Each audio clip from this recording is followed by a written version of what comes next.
Welcome to New Life Live with host and founder of New Life Ministries, Stephen Arterburn. New Life Live is dedicated to transforming lives one at a time, thanks to the giving hearts of you, our listeners. Our goal is to provide you with wisdom from God's Word to give you hope and help in life's hardest places. If you have a question you'd like to ask today, our phone lines are open. Call 1-800-229-3000. That number again is 1-800-229-3000. Now here's Steve. Hello, everybody. It's not Steve, it's Becky Brown, and I am joined with Dr. Jill Hubbard and Dr. Alice Benton. Hey, folks. Happy New Year's Hey, guys. Eve. Mm-hmm. Oh, it is the last day of 2020. Can we hear a holla? Yes. Hallelujah.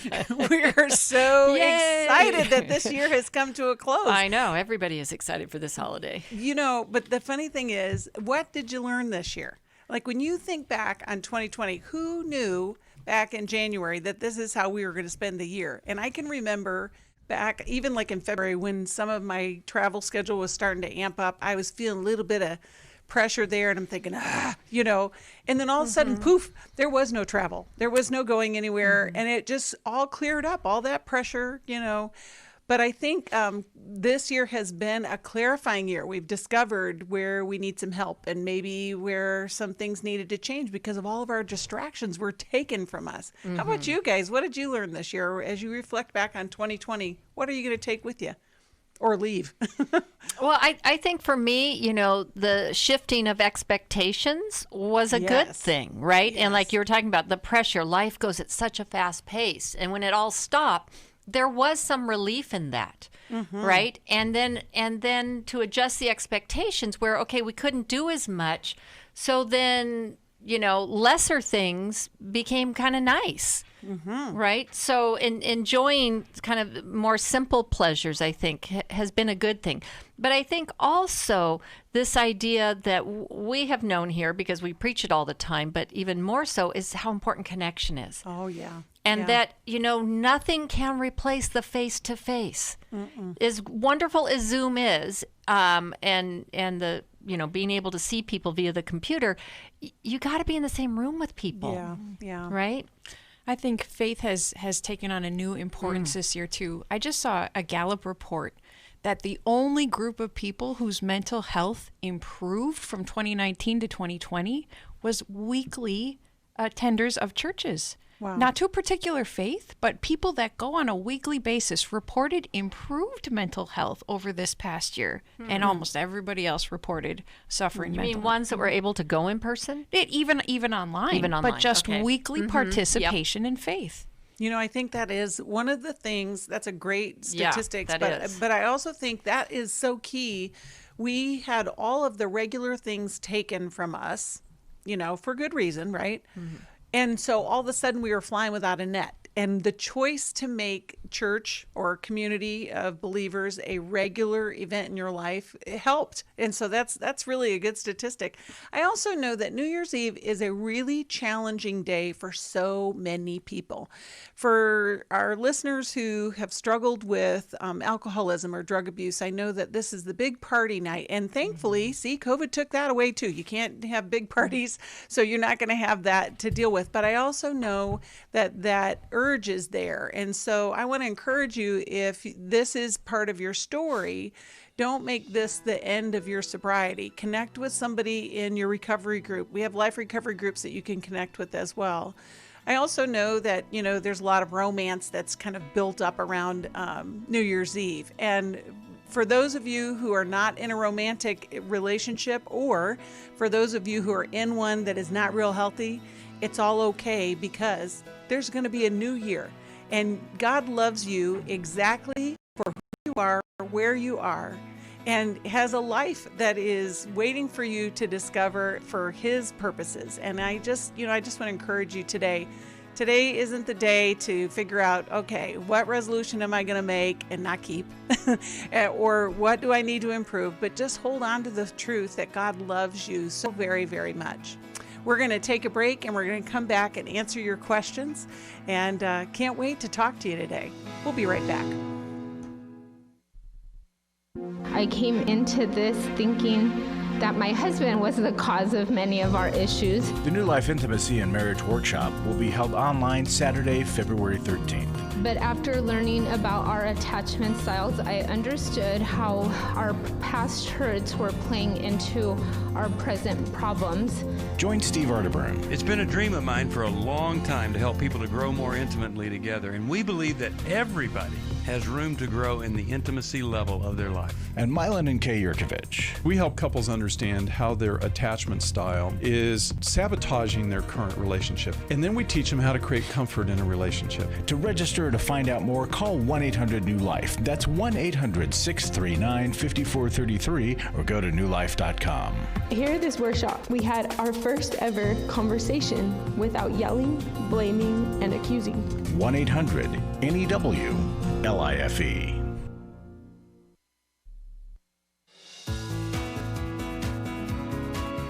To find out more information about New Life or to order any of the resources mentioned on today's program, call 1-800-NEW-LIFE. Now back to New Life Live. Welcome back. I'm Becky Brown talking to you today along with Dr. Jill Hubbard and Dr. Alice Benton, and we are going to go right to the calls. We're going to talk to Tasha, who's calling us from Ansonia, Connecticut, listens on Sirius XM. Hi, Tasha. Thanks for waiting. How can we help you today? Okay. Good morning, afternoon, whatever one. That's right. I have kind of two questions, and actually the waiting, I'm going to have the courage to possibly talk to you guys about it. But the first one real quick is that my husband had a heart transplant. He was very sick, before that, but God blessed him actually with two hearts, and now he has the heart of an 18-year-old. Wow. But since he's had, it's been such a blessing. But since he's had the heart transplant, I don't know if it's me, but I felt like his personality has changed. He was a very, passive, non-argumentative person, and now it's like we can have a conversation, we can both say the same things, and somehow it ends up in an argument. And we're saying the same exact thing. It became very confrontational, and I was just wondering how I could get him to listen to me and listen to my opinion, because I feel like he just writes me off. That's got to be tough. Jill or Alice, what would you say? Well, I don't know if that is all from the transplant, Tasha, but it is true that when people go through major traumatic surgeries, that one thing that's not really ever talked about is what comes after that. Often it's a depression that might come after that. But I'm thinking with this transplant, he's got a renewed sense of energy and vitality.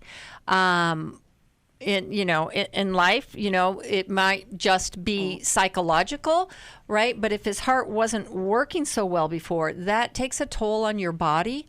And so now to have a heart that is working, and he also may have, there's kind of epiphanies that people come to. I mean, it's like having a heart transplant is like a near-death experience, right? You don't know if you're going to make it or not. You don't know if it's going to take. And so now he has a chance. And I'm wondering if, before when he was very passive, it was almost a resigning, giving up. And now it's like, I better grab hold of things with gusto. So I think to answer your question, yes, there can be personality changes. It's not always directly from the surgery, but, Well, and along that same line, Jill, if he was sick before, he would not feel good. No. It would just be, there would be passivity just because of the body not being well. So Right. And so, now that he has the energy, and I would say how much you notice that he has energy and kind of a new leash on life, and, and his personality, there's more intensity there, or more passion, right? And passion can also be in a negative way. And so, since he has more energy, you'd really like to work on your relationship, because this is such good news. Yeah. And let's, do some things so that you guys can have a a better relationship, because before right. he may not have had the energy for That's it. right. Tasha, I would assume that the heart transplant is just one factor in a much more complex picture of why he's become more argumentative. And so I think that there are a couple of steps you can take to address this. I would notice aloud at a time of peace when he's not as argumentative, I just noticed we've been arguing more lately, and I want to look into this with you. And Tasha, come to that conversation prepared with some of your imperfections that you know rub him wrong, or even good things about you that rub him wrong, and offer those.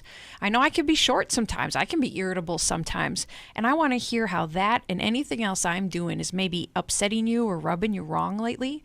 And I'd have you listen to him in the structure of a comfort circle to stay non-defensive, and on your part to stay non-argumentative, and see what you find out. Hopefully he'll be honest enough to reveal what else is happening right now. That's great. Tasha, we'll send you a copy of How We Love, but you Yeah. said you had another question, right?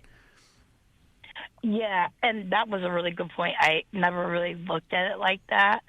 And through waiting, haven't talked about it for a while. But an incident happened the other day, and so just real quick, I was raised in the system. I went through 72 foster homes and 62 placements. Oh my gosh.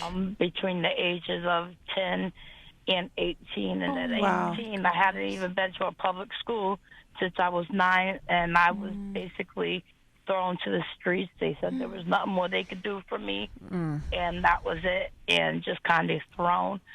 So, I kind of had to learn to survive.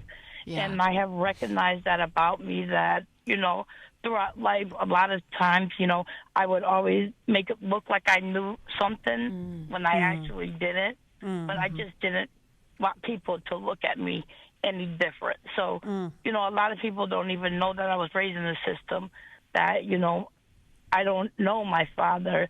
My mother, I did get to know, and, everything was feel bad for me. Nothing that I went through was a problem. Everything was, was about her.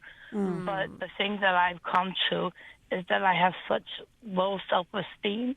And I have tried to work on it over the years. I started to not look at myself like as the world looks at me, but to try to see myself as God does. Yes. And I just, after this experience with my husband getting sick, it just really made me just, everything I do, I want to do for, for the kingdom of God, to do his will. But one of the major things that I'm facing is that if I don't love myself, then I'm not loving one of his creations. And I just recently, kind of lost all my teeth. And because of COVID, I have a mask on so you can't see that. But I was, in a parking lot. It was a lot of traffic. And the lady told me, oh, well, why don't you get teeth?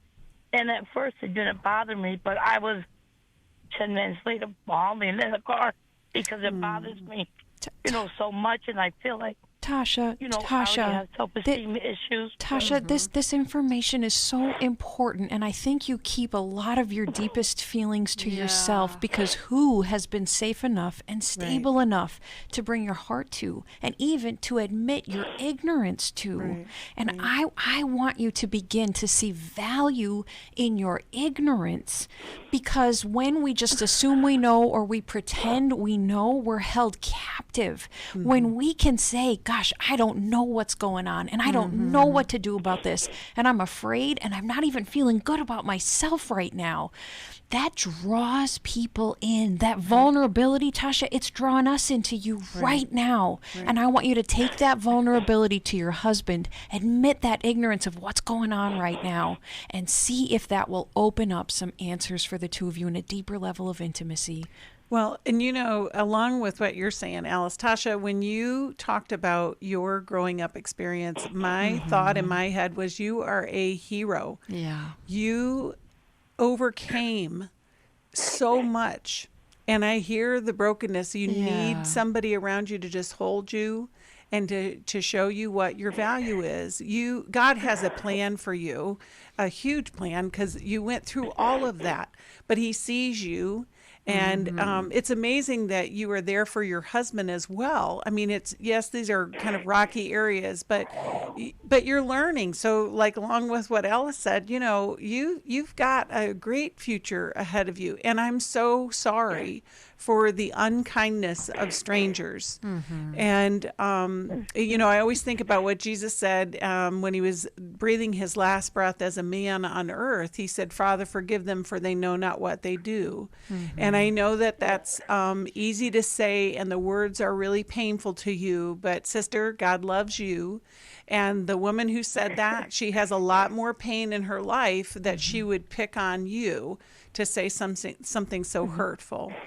But I would encourage you to become part, if you're not already, are you already part of a church community? Yes, God did bless us just a year ago to find a good church family. Good. Yeah. Great. And I would encourage you to get connected with some women who are older, who are, people who you admire from a distance, and get connected with them and begin the process of just that growth and that healing. And like Ella said, just say, I don't know.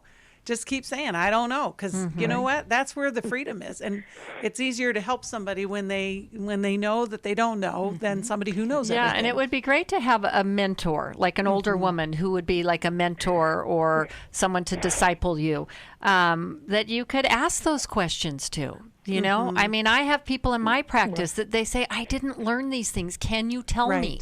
Right. And they ask me questions because there were holes in their learning. And here's the truth. No one knows everything. Right. And we actually don't know what we don't know most of the time. These blind spots that we have. And so you're not alone in that, Tasha, but boy, I just honor the fact that you have come through all of that. That's just astounding. And I'm thankful. And God doesn't waste it. God doesn't waste anything. And I love that you love him and you want to serve him and do things unto him, because I think he can really use you, Tasha. I hope that helps, Tasha, and God bless you. And, we're going to send you a copy of that, How We Love, because I know that will be instrumental in that forward motion. It's tough. It is tough. And we're going to go to Sherry right now. Sherry's calling us from Sterling, North Dakota, listens on KNDR. Hi, Sherry. Thanks for waiting. How can we help you? Good morning. Oh, good afternoon. Yeah, whatever time it is. I don't really have a question per se. I just end of the year, and just seems like everybody's always, not everybody. There I go exaggerating, like the world. A lot of people waiting for 2020 to be over with. They're done with 2020, And I would just like to tell people that a year doesn't always begin when you turn that calendar page.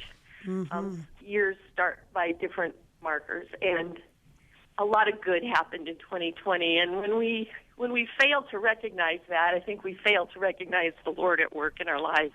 And what good happened to you, Sherry? Once in a while, and what good do you want to share that happened to you, Sherry? Well, see, 19 wasn't such a great year for me, and so there was a lot of healing that happened physically and emotionally for me, and that was good, and new babies born, and lives were lost, but and I don't mean to take away from callers who are calling in and who need that help, but right, it's lives perspective. Were lost, but a lot of people went to be with the Lord, and that is cause to celebrate. Well, we appreciate that, and a lot of people turned to the Lord. Yes, during 2020, which is really a good thing. They did. Sherry, your call helps the hurting folks too, because part of the healing process is looking for the good and finding it amidst the suffering. And it's a skill that needs to be developed that a lot of us don't have, or we've maybe lost over this past year. So you give us a great reminder. God encourages us to do this too, to look at and to focus on what's pure and true and good and noble. So your call is motivating, inspiring. It's helpful to us. Yeah, and it doesn't negate the bad, right? But nothing is all bad. There's good and bad, and we have to live with that tension. Well, and it just reminds me of, we talk about resolutions, we talk about goals. Sherry, you're encouraging us to look back and find ways that we can be grateful from this past year. And what a great practice. No matter what year it is, this is a day to reflect back on God's faithfulness, what you learned, what you overcame. What are some obstacles that you just didn't think that you were going to make it through? I mean, remember when we were all shut in place for so long and you couldn't go anywhere and nothing was open? We survived that. But, also just we learned the value of connections, like you said, Jill. We talk about it all the time, but now it's a reality of how precious our relationships are. So maybe today's activity for you is to look back and reflect. Where are you grateful? I know I'm grateful for our New Life family and for our listeners. And we're going to be back and talk to you in a minute. After I found the pornography on the internet, I said to either get help or I have to leave this household. Every day, thousands of women discover their husband is struggling with sexual integrity. And since shelter-in-place orders have gone into effect, traffic to porn sites has skyrocketed. New Life's Every Man's Battle workshop can help. Every Man's Battle, I fought it the whole week with my wife. Within 2 hours, you could have opened a book. It showed me where my life has been ever since I was a little boy. The Every Man's Battle workshop can be a trip to the sexual addiction emergency room. During this time of social distancing, the Every Man's Battle workshop will be held online Saturday, January 9th. Find sexual integrity, accountability, and connection. Register now to reserve a place at the Every Man's Battle online workshop. Call 1-800-NEW-LIFE. He said, this may have saved my life. Every Man's Battle was a life-changing experience for me and a marriage-saving experience for me. Call 1-800-NEW-LIFE. 1-800-NEWLIFE. Hi, this is Steve Arterburn, and for 30 years, New Life has been the most trusted name in Christian counseling. Your ministry has saved my life. If you struggle with emotional hurt, family or marriage problems, the pit of depression, or the pain of addictions, we can help. I'm down 100 pounds now from what I was. You guys are awesome. You're a blessing to America. Our treatment programs provide clinically appropriate solutions from licensed professionals, all in the biblical framework. I have had problems with alcohol. I think God has ordained this place to be His. You don't have to be a prisoner of your pain. Help is available at 1-800-NEW-LIFE. She tells me that I'm a new man, and I feel like a new man. It worked for me, and it can work for them too. This time it is different. If you're ready to take the first step toward genuine spiritual and emotional healing, please call us today at 1-800-NEW-LIFE. God can open the door to a better tomorrow right now. Call 1-800-NEW-LIFE. That's 1-800-639-5433.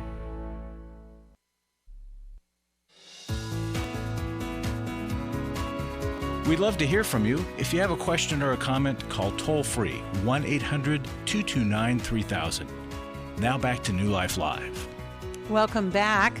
I want to encourage you, if you have not already checked into Steve's, he launched a podcast called Going Deeper, but he also has a show that he does regularly, and it's on our YouTube channel, and you can find that at New Life Ministries, or just go to YouTube and put Going Deeper, and you'll find Steve's program. But it is just these short shows on so many different levels of things that we talk about on the show every day. And, Steve's wisdom and laughter and just his insight. I know it's his helped me unique over. way of seeing things. Yes, he's just an amazing person. I'm just so grateful. He's one person that I'm grateful for this year, for many years. But I would just encourage you to go there. We're going to go to a call right now. We are going to talk to Ruth, who is calling us from Mount Laurel, New Jersey, listens on Sirius XM. Hey, Ruth, how are you, and how can we help you today? Well, thank you, ladies, so much for taking my call.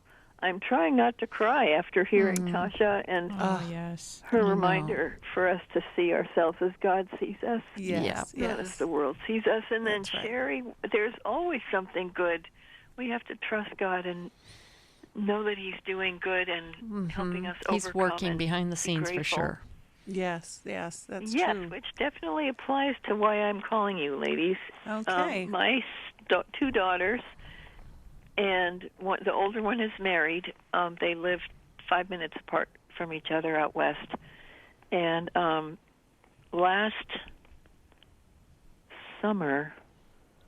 spring or something, the husband decided he was fed up with the younger daughter, the not married one. I'll say Sam got fed up. Sam got fed up with little sister Lily and refuses to speak to her. They used to work together doing pack trips. He stopped. He's a carpenter also. He stopped building her house. And he didn't even tell her. He told his wife, and she had to tell her sister. And now I'm going to be going to see them in the spring. And I know, in his defense, I know that the daughter who he doesn't want to see has some annoying things about her, but I don't see cutting off all communication as... You think that his really reaction healthy. was an overreaction? Yes, but I know we all blow it. I know he's honorable. I know his intentions are honorable.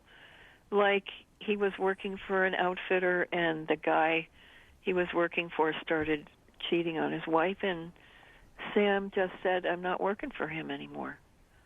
And so I know his values are high, and but when he disagrees with something, it sounds like he cuts off. Instead of going and trying to mend the relationship, it's like, I'm out of here. Well, but the guy was cheating with Sam's best friend's wife. Well, no, I get that, and that was a good stand there. But I'm wondering, did he confront the guy first? With the sister, has he confronted her? Has he said, this is really bothering me? Has he given her a chance? And, he didn't give her a chance. That's what I'm talking about. Instead of it being relational, and here we have a problem between us, or I'm having a hard time with something you're doing here that is so blatantly wrong, he, decides in himself what's right and wrong, and then he deals with it unilaterally instead of relationally. And part of my concern is when I go see them, what am I going to do to have him cut me off? If he's not relational in trying to resolve it. Although I have talked to him a couple of times on the phone very quickly about Christmas presents and stuff, and he knows I feel politically the way he does, so I think I have a bond with him. That helps. It does. In these times, it definitely does. Yep. And I want to know how to... I don't want to get cut off. I don't want to say bad stuff about my daughter Lizzie's husband. Right. I want to respect their marriage. I want to respect the hurt that little sister Lily is feeling. I want to support them all. So, and he's not going to listen to a challenge from me. Right. Well, So, Ruth, it reminds me of a saying that Steve says all the time. You're not done dancing with the gorilla till the gorilla says you're done dancing with the gorilla. And so, with this situation, you change because you are adapting to what his standard is. And then that makes you different in the relationship. And I think that's really a challenge, to connect, to stay that connection, but understand that that's just who he is.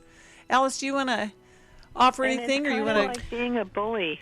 Yes, absolutely. Right. And it's never fun to walk on eggshells with someone. Never. Ruth, I encourage you to become vulnerable, admitting to him that you're afraid for the state of your relationship with him, and that you're concerned about him and Lily, and that you'd like to hear from him what happened, and you're wondering if there's any way you can be of help.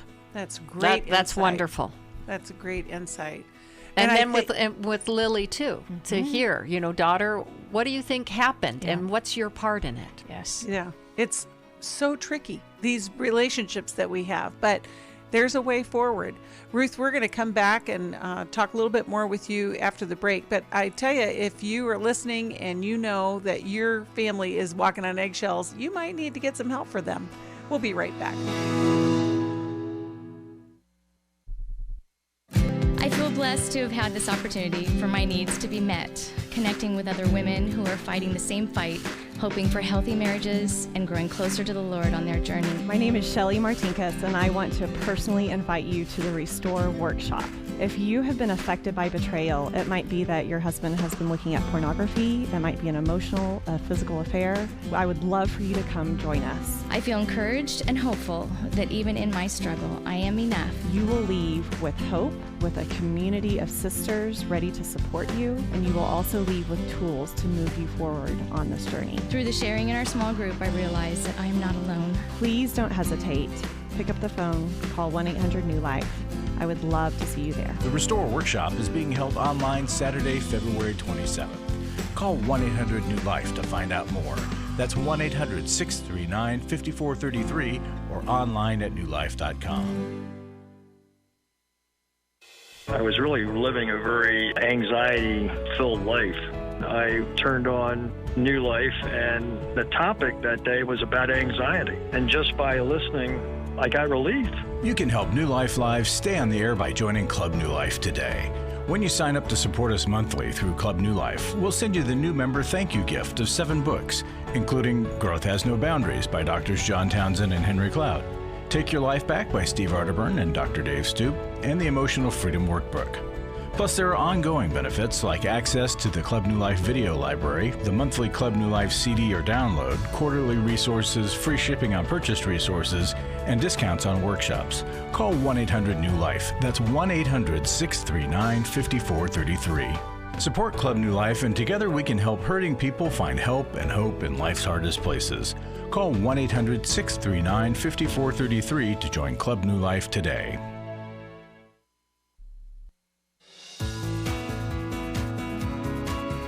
We're glad you joined us for New Life Live.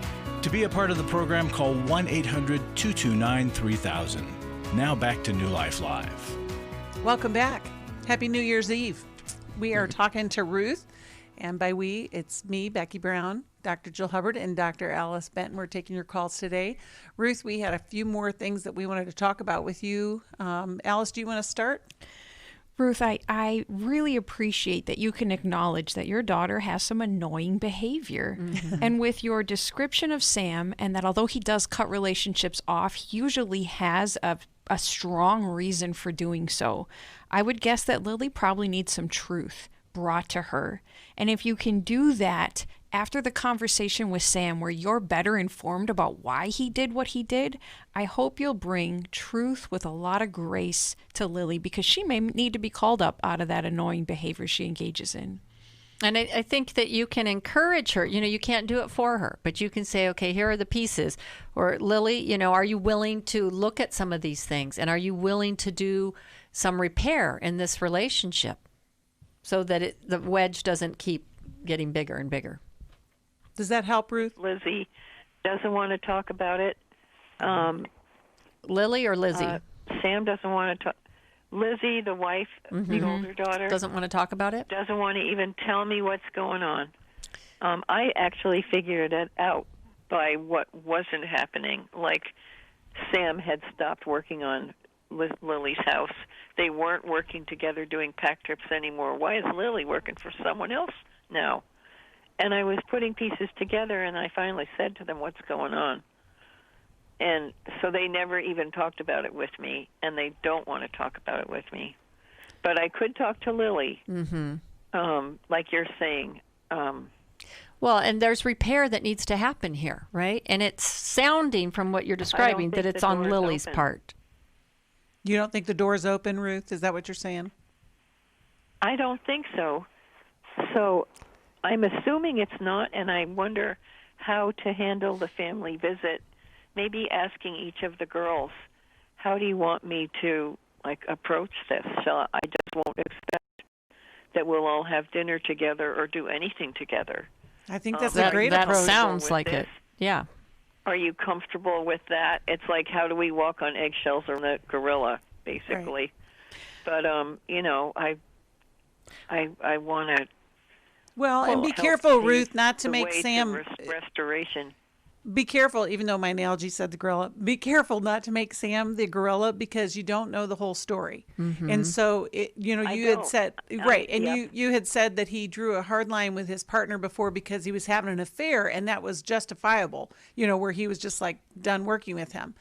And I'm hoping that it's nothing like that with your daughter. Where there was this issue where she had broke trust.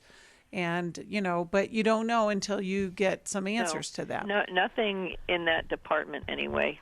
And Ruth, I wouldn't give up on attempting it, because you can sense that they don't want to talk about it unless they've told you, drop it. We don't want to talk about this anymore. I think it's worth another loving, gentle inquiry, especially because you value your relationship with Sam. You have some footing with him.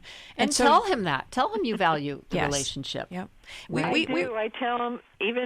I tell him he's my favorite son-in-law. Of course, he's my only one, so he laughs. And I tell him, when I talk to him before Christmas, I'm like, hey, this is your favorite mother-in-law. He's like, yeah, right, Tony. Yeah. Ruth. So, yeah. So we try to keep a little sense of humor. Try not to draw conclusions of there being no hope in this, because it really means you just haven't seen the solution yet. Right? And it's always good for someone who has wronged another to own that, even if it's via a letter, and to try to make restitution when possible. Right. They may not accept it, but it would do your daughter Lily some good to own her part and to confess that to them and to ask for forgiveness. Right. And your challenge, Ruth, will be to be Switzerland. Cool. You'll be, you're going to have to be neutral as possible. You can't, because you don't know anything yet. So you're just going to be. You're not siding with anybody. You're just uncovering the facts. Right. Yeah. Exactly. I think, it's, we were saying this at the break, that it's real tricky when you're dealing with adult children and adult relationships and families, but it's such a worthwhile cause to get to a place where you can connect, even if you don't agree on everything. But we're going to be praying for you, Ruth. And do you guys have a book in mind that you would send to Ruth? I have an idea, but I actually think How We Love, that Ruth could read it herself and give it to Lily. Because it gives the structure for these tough conversations of how to listen and how to get curious about what's been happening. That's exactly what I was thinking, Alice. That's great. Bingo. Now, I bet there's somebody else in the room there that doesn't think like I think, which is probably a really good thing. But it's the president of New Life Ministries, Larry Sonnenberg. Oh, that hit my funny bone. Thank you. Well, it's the last day of the year. And it's time to remind you folks a few things. But before I remind you, I want you to hear a testimony from Susie. Let's see what Susie said about New Life. We have been listening probably since 2003. It has been our go-to for marital issues, personal recovery issues, parenting issues. It's reassuring that there's nothing that we're going through that someone else hasn't already survived. Just a little bit goes a long way if we come together as a body to support programming and services that really end up benefiting us in the long run. Folks, that's why we do what we do. And I want to just remind you about year-end giving.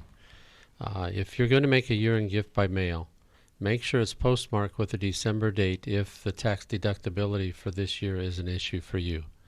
If the check is dated today or last week or last month, if the postmark is in January, it's going to be credited to the January giving and be tax deductible in 2021. We'll still take it. We will take it. Thank you for reminding that.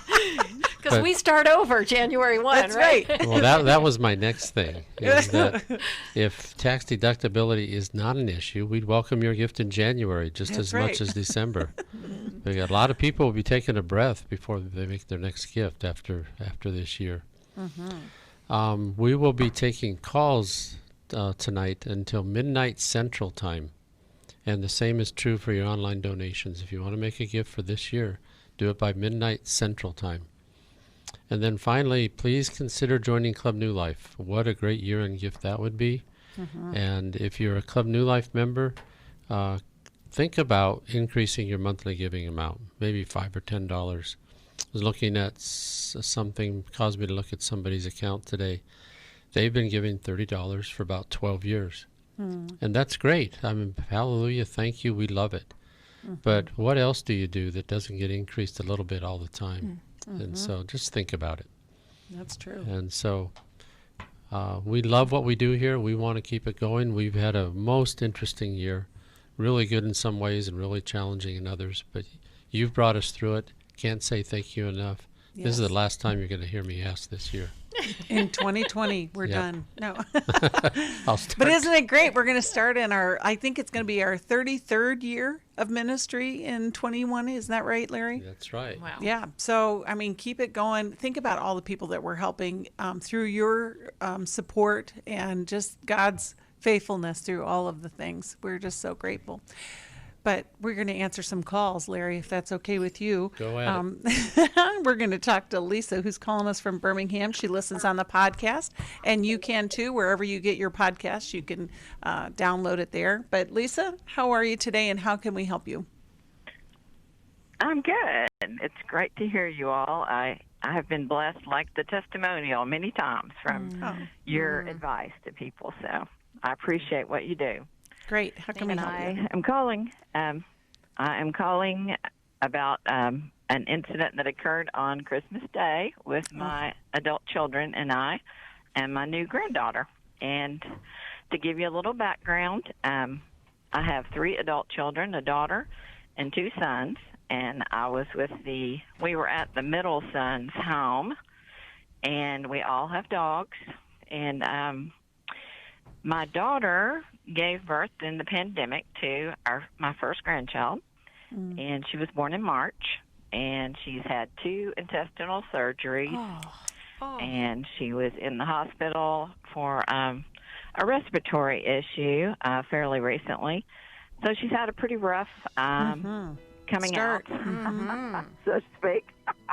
Yeah. And anyway, she's done well. The other little caveat I would mention is that my husband of 30-something years died in 2018 of a heroin. What do you call that? Heroin overdose. Yeah, that's the word. So, Lisa, sorry, hold. laughing, but, no, that's okay. Hold your thought, because you can hear the music. We're going to go to a break, and I don't want to miss any of the details. But boy, your little granddaughter, she's really had a big year for her first year. But we can't wait to hear the rest of what's going on in your family. We do appreciate the opportunity to talk to folks, and we are there for you. If you call 1-800-NEW-LIFE, you can get all kinds of help there. We'll be right back.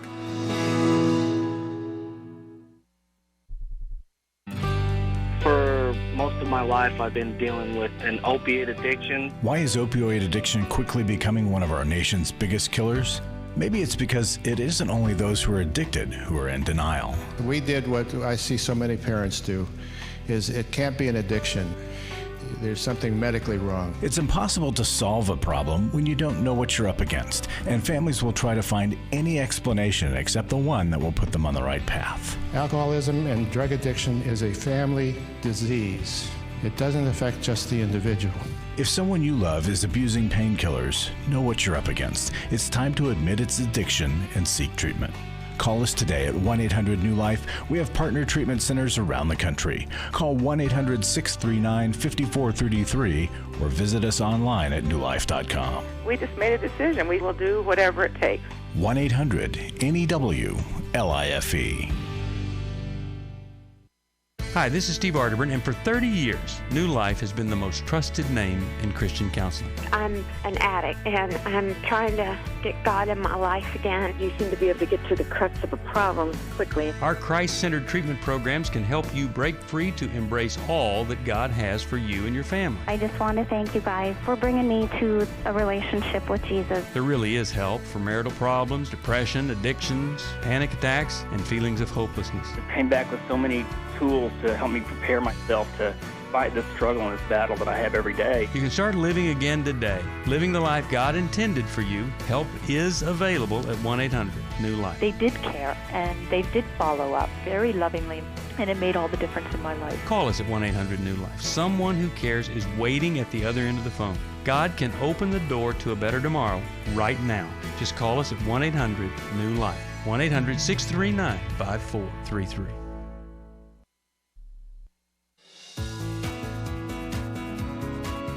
To find out more information about New Life or to order any of the resources mentioned on today's program, call 1-800-NEW-LIFE.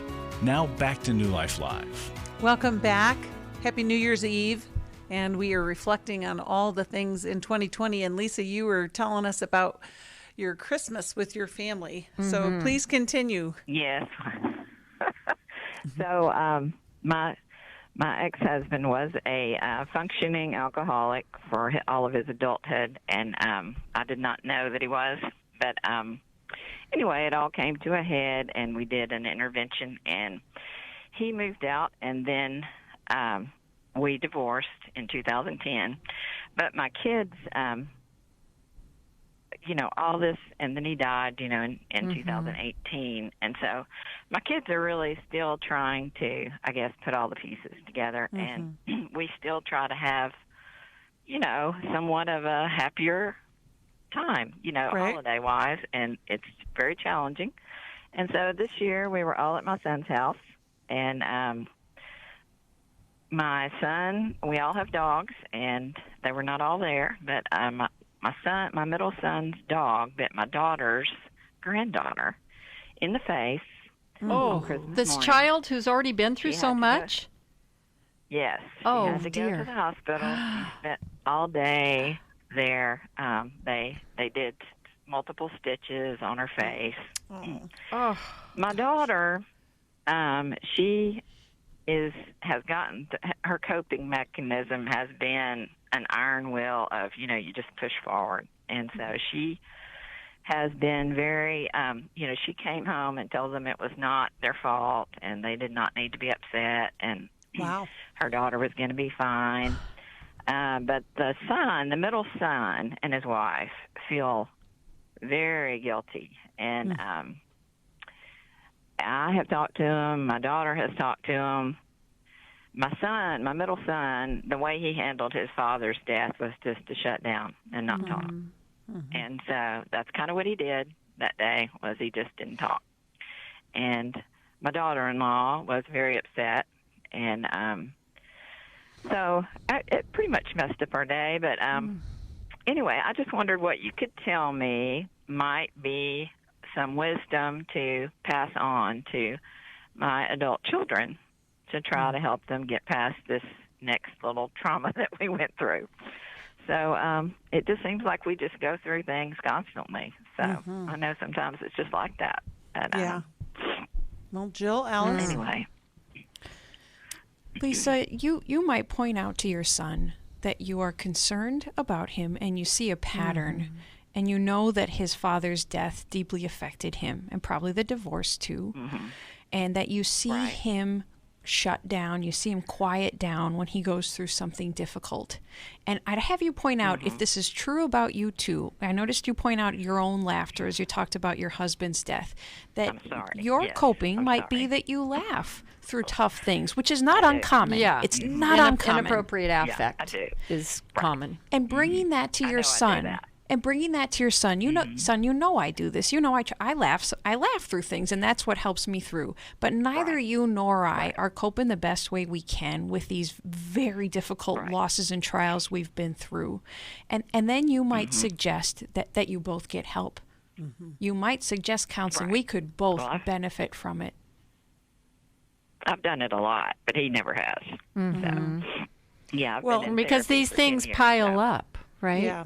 These things pile up, and it will only get worse. And he's, heaping a lot of inappropriate guilt on himself, right? And certainly he also, at Christmas 2 years ago, he reached a point where he was ready to leave his wife, and there was no big reason why. So that was another point it's of another thing to point the out. result of all the stuffing. And Lisa, hearing that he's rejected that help up to this point, you do reach the limit of your control. Yeah. But you might also ask him, is there anything I can do? Would you go to a meeting with me, a recovery meeting? Would you let me pay for a session? Can I get you a book? Would you go to a therapy intensive weekend that I might fund for you? Is there anything I can do to make this easier or more attractive for you to consider a one-time session, perhaps involving his wife as well? Especially if you think she would be supportive of this, could I pay for a couples therapy session for you both? I just know it would serve you. Is there anything I can do? I think one of the I biggest. did pay for an intensive marriage thing for them 2 years ago, and they went, and they are better. But, well, that's good. Good. You know, this just seems to add on more. Well, layers whenever things like this so happen. this big event though has to be addressed in just this event. Like, you know, I think that if like what Alice and Jill have said, if you're vulnerable enough to say, this is how it affected me. And I know that that it's hard, even for the mom of the daughter who's got the iron will that just kind of stuffed that in file 13. She's hurting too. And yet, and so many times, and you probably know this, Lisa, as moms, we don't get to feel at the moment that this is going on because we just got to do the next thing. And here, her whole first year of her daughter's life has been one big thing after the other. She can't, there's a part of her that can't afford to let down. Right. And so I think That's right. great I way think to she is like connect. that. Right. And so maybe even telling her brother, listen, I know that you feel bad.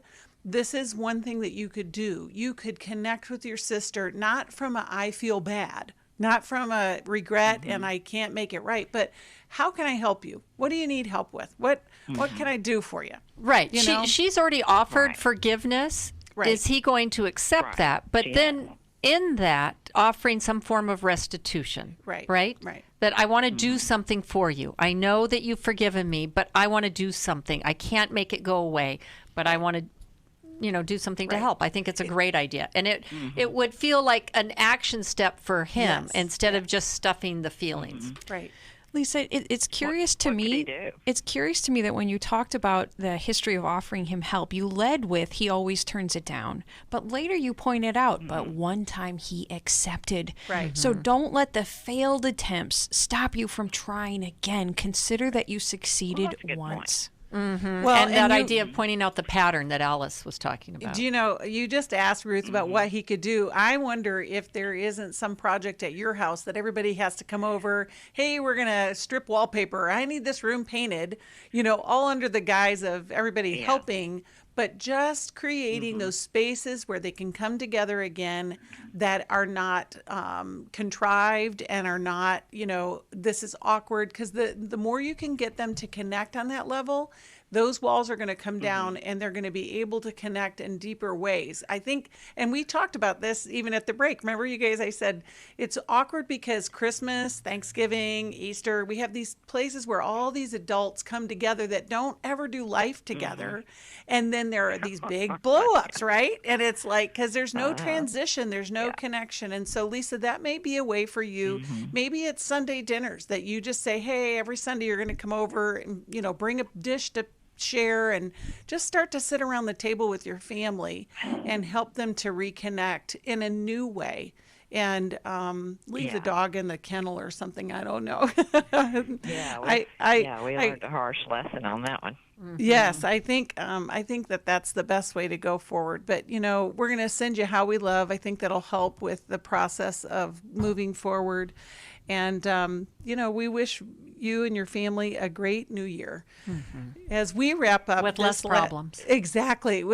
As we wrap up the very last show of 2020, and we reflect on just the goodness of God and just in the folks' lives that we've been able to help. We thank you, our listener, for tuning in every day. We thank you for calling, and we thank you for giving because you're making it possible for people to have help. So here's to a great 2021. God bless it, and God bless all of us at the same time. Thanks for listening. Thanks for listening. We hope this program has helped you by giving you insights for handling the challenges you face in your life. We want you to know that we're here for you, but you also need to know that New Life Live is a listener-supported ministry. To make your donation or to get any of the resources mentioned on today's program, call 1-800-NEW-LIFE. That's 1-800-639-5433, or write to us at New Life Ministries, P.O. Box 1029, Lake Forest, California, 92609. Please join us again tomorrow for New Life Live. Hi, thank you for watching New Life Live. You know, New Life Live is a Christian counseling program where we deal with the hard questions about life, relationships, kids, free choice, freedom of will, whatever. It's all right there on New Life Live every day, every weekday, 1 p.m. Eastern, 10 a.m. Pacific. If you want to call into the live broadcast, you can find the schedule on newlife.com or click the social media link right below. You can see every episode of New Life Live on the New Life YouTube channel. Watch it with a friend, watch it later. Be sure to subscribe and hit that bell so you'll never miss another episode. So if you want to listen on the go, download the app. The link is right below. And I hope if you need some information, if you want to get some help, you'll call us at 1-800-NEW-LIFE. And I'll see you next time.